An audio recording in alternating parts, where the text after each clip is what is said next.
Located here, but the West Ham fans have enjoyed this fixture, having seen 3 straight home wins over Manchester United. The away team which arrives tonight, perhaps not the floundering team we've seen in recent years.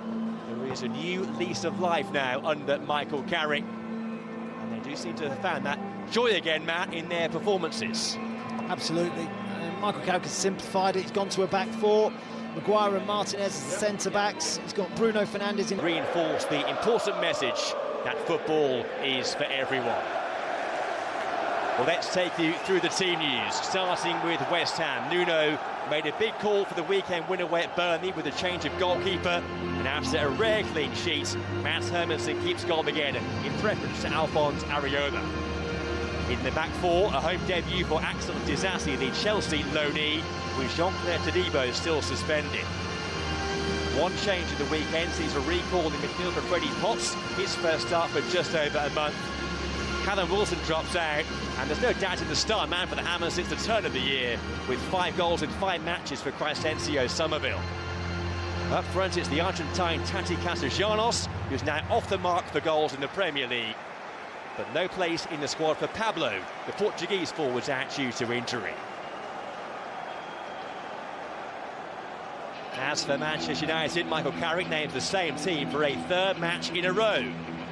No disputing his goalkeeping spots. Senna Lomond still hoping though for his first clean sheet away from home.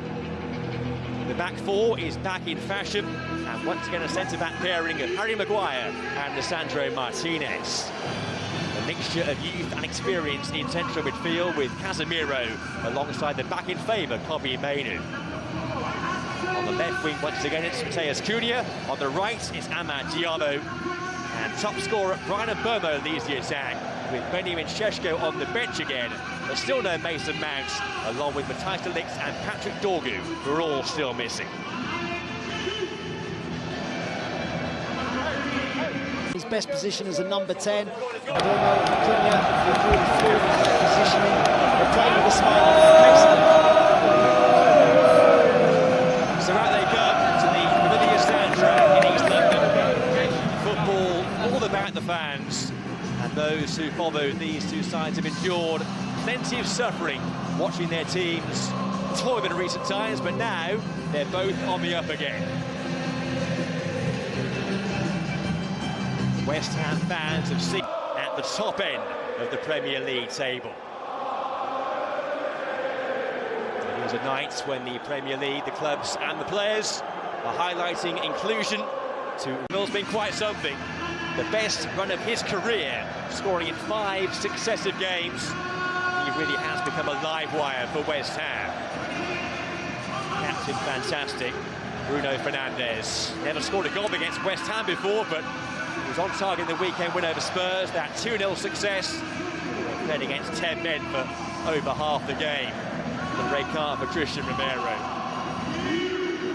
Nuno's team back in touch with those who lie above them.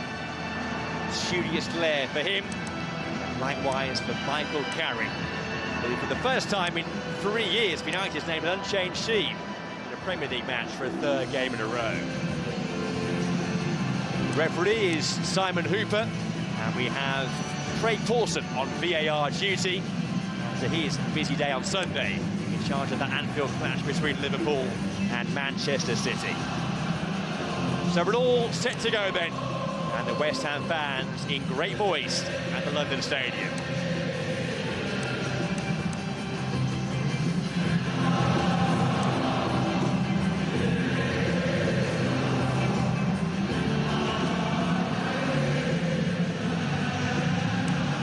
So it is. Michael Carrick can do no wrong at the moment. Certainly brought the smiles and the swagger back to Manchester United. Here's Amad, trying to make progress there, but 3 players around him, and Manichu finds Tati Castellanos and Somerville. Back to Potts. Impressive Matheus Fernandes. There's Jarrod Bowen. His last 5 matches against Manchester United. It was his winning goal when they met here last year in stoppage time, but A contentious late penalty.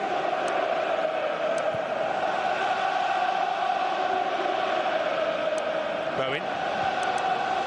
Aaron Wan-Bissaka against his former team.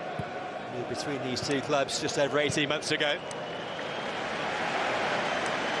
There's decisive on his home debut, having joined from Chelsea in that winter window on loan.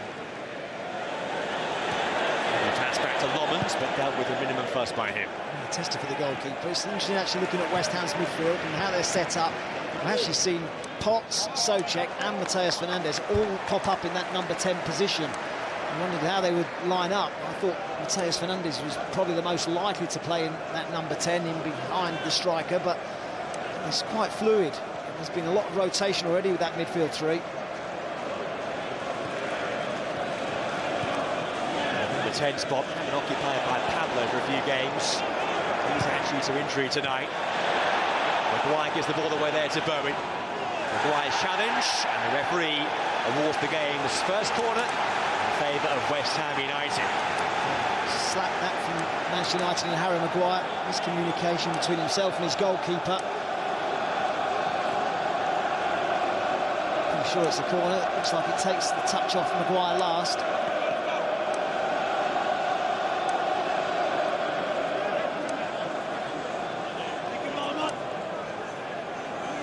Three players there, just in front of the goalkeeper Lomans. Life awkward for him. Sent in by Bowen. Good punch away by the Belgian. One there by Juve, and there's Wan-Bissaka all the way back to Mads Hermansen. Lomans has been pretty good, hasn't he, dealing with those balls into the box. Command in his area. This is 20 starts in a row, and he becomes the firm number one.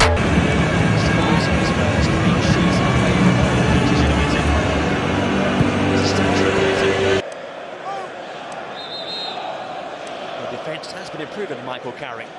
His 4 games in charge, 2 clean sheets. A big evening for him in many ways, back against the club where he began his senior career, West Ham. What a difference he's made to Man United. It's like they're playing with confidence and a smile on their face. It's been pretty simple, just going to a back four. Bruno Fernandes in that number 10 position, his best position where he can influence the game the most.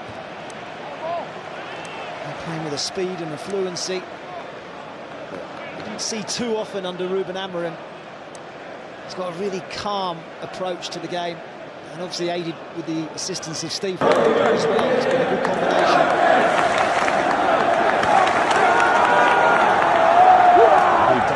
East London from the northeast, from the famous Wallsend Boys Club on Tyneside.